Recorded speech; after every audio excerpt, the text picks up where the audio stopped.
Thème 5, Introduction. La notion de l'environnement est une construction historique, sociale et politique. C'est une notion récente, apparue au XIXe siècle. Alors, la définition a changé. Au départ, elle était synonyme de milieu.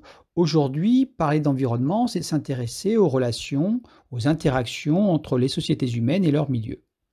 Cette évolution est due à une prise de conscience des conséquences néfastes des activités humaines sur la nature et sur le climat. Alors l'environnement est au centre d'enjeux sociaux et politiques, tout d'abord à l'échelle nationale. Aujourd'hui, l'environnement est devenu un thème politique.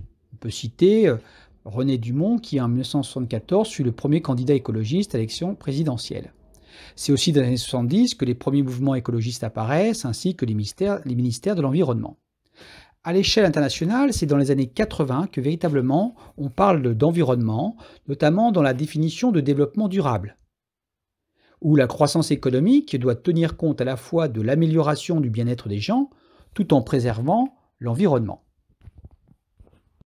Dans cette deuxième partie, portons un regard sur l'histoire de l'environnement. L'environnement est devenu un objet d'histoire à partir des années 70.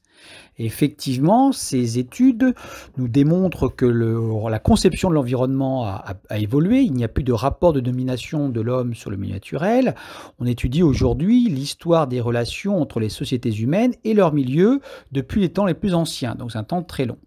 Alors l'histoire de l'environnement, c'est un champ de recherche très fécond, avec de nombreux sous-domaines. On va ainsi étudier l'histoire des relations entre les hommes et les animaux, l'histoire des sociétés humaines et de l'eau, ou l'histoire du climat et des changements climatiques. Alors par exemple, dans les changements climatiques, on va faire des carottes de glace qui vont être prélevées et qui vont permettre d'étudier la composition de l'atmosphère au moment où la glace s'est formée.